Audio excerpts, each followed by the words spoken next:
Not Trey Lance, not Sam Darnold, not any quarterback whose trade demand made sense the moment you heard it. Jordan Love. The guy Green Bay drafted 26th overall in 2020 and spent 3 years telling the fan base to be patient about. The guy who finally silenced every single doubter in 2024. The guy who was supposed to be the face of this franchise for the next decade. The clean break from the Rodgers chaos. The fresh start. The one they built everything around. That guy has now formally told the Green Bay Packers he wants to be traded. And the Packers, according to people close to the situation, have not made a serious counteroffer. They haven't brought his camp back to the table. They haven't blinked. Green Bay drafted him, developed him, handed him the most important job in the organization. And when he came back asking to be paid like the franchise quarterback they keep telling the world he is, they said no. This isn't a rumor. This isn't speculation dressed up as a scoop.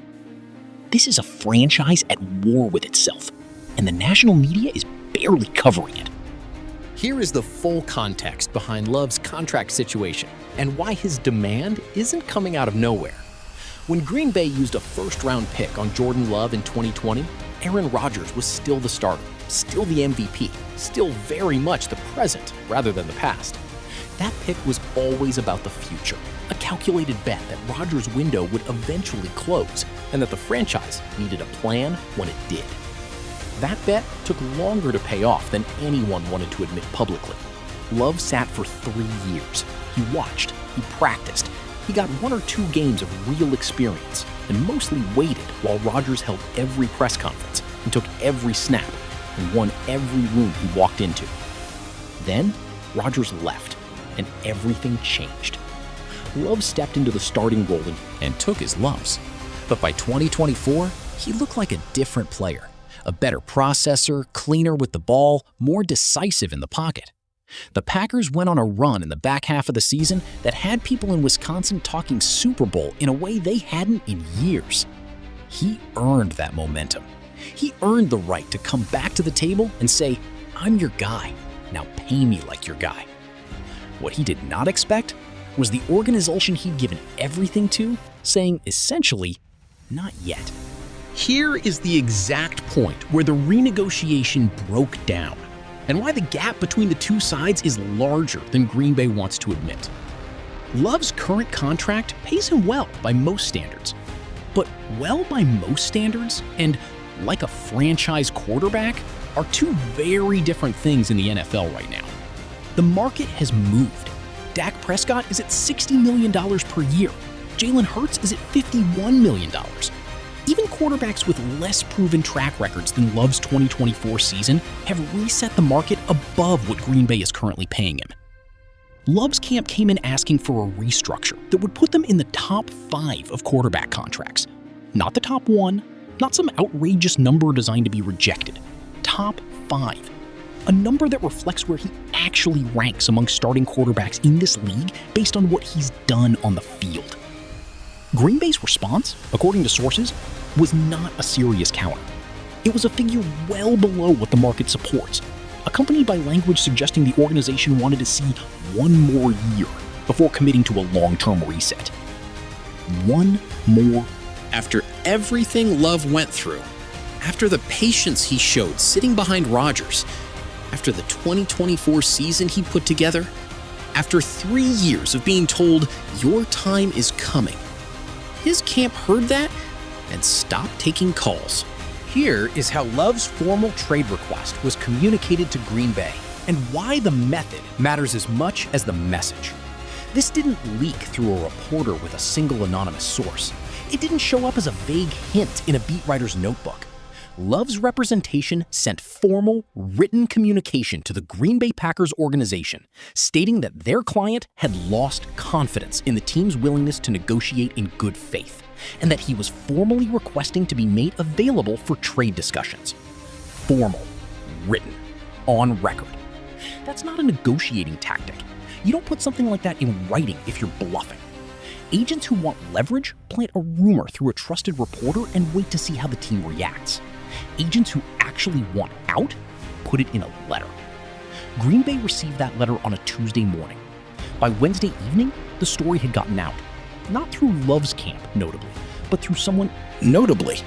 through someone inside the organization who was apparently unhappy with how the front office was handling the situation.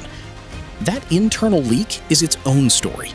Somebody inside that building thought the Packers were handling this wrong badly enough to go outside the organization and say so. That's not nothing. That's a front office with a fracture in it. And fractures in front offices have a way of becoming very visible very fast. 3. Here is the gap between what the Packers are saying publicly and what the people inside the building are actually telling each other. Publicly, Green Bay has said nothing. No statement, no press conference, no general manager going on a local radio show to walk things back and say it's all being handled. Pure silence, which in the NFL is its own kind of communication. Silence from an organization usually means one of two things. They're confident enough in their position that they don't feel the need to respond, or they're genuinely unsure what to say and hoping the story dies before they have to say it. Based on what's coming out of people close to the situation, it's the second one. Behind closed doors, there's reportedly real disagreement inside the organization about how to handle Love's. Part of the front office believes holding the line makes financial sense. That giving Love a market rate extension now sets a precedent that strains the entire salary cap structure and limits their ability to build around him. That's a real argument, and it isn't stupid. But another part of the organization apparently recognizes what every Packers fan watching this story should already understand. You cannot tell a player he's your franchise quarterback, let him play like a franchise quarterback, and then refuse to pay him like a franchise quarterback without eventually losing him. That internal tension is why nothing has happened. Not because Green Bay has a plan. Here is the part of this story that changes the entire power dynamic and why Green Bay is running out of time to fix this quietly. The moment word got out that Love had formally requested a trade, 3 teams reportedly made preliminary calls to Green Bay's front office within 48 hours. Not exploratory conversations, calls with specific questions about Love's contract structure and his availability. Those teams have not been officially identified. But if you look at the quarterback landscape right now and think about which organizations have the draft capital to make a serious offer and the roster readiness to justify adding a proven starter, the list isn't long. 2 NFC teams, 1 AFC team with playoff expectations, and a quarterback situation that's been unsettled for 2 years. Green Bay has not taken any of those calls seriously yet. But here's what matters. They know those calls happened. Love's camp knows those calls happened. And the moment both sides in a negotiation know. Once outside interest is real and specific, the leverage calculation flips. Right now, Love holds more leverage than Green Bay does. He has demonstrated value. He has demonstrated health. He has demonstrated the exact kind of performance that makes teams willing to move significant assets to acquire a quarterback. Green Bay, meanwhile, is the organization that refused to pay him. And every day that story stays in the news, their negotiating position gets weaker. They have a window to fix this. It's not a wide window. And based on what's coming out of the building, not everyone inside understands how quickly it's closing. Here is the uncomfortable pattern in Green Bay's history with quarterbacks, and why this situation rhymes with something Packers fans have lived through before. Green Bay has been here before. Not with Love specifically, but with the dynamic. The beloved quarterback, the contract dispute, the slow-motion public deterioration of a relationship that everybody could see falling apart except the people responsible for fixing it. Favre held out. Rodgers spent years making it publicly known he was unhappy with how the organization communicated with him. Both of those situations lingered far longer than they needed to because the front office believed time and leverage were on their side. They weren't then. They aren't now. What the Packers have never fully learned is that quarterback relationships in the NFL are not purely transactional. They are built on trust. And trust, once it gets this publicly damaged, doesn't fully come back just because 2 sides eventually agree on a number. Rodgers never fully forgave Green Bay for the 2020 draft pick, the same draft pick that brought Jordan Love to Wisconsin in the first place, That wound stayed open for 2 years before it became a divorce. Love is younger than Rodgers was when his relationship with the franchise started turning. He's easier to read, less political, less interested in the press conference chess games. But he's also watching how this is being handled.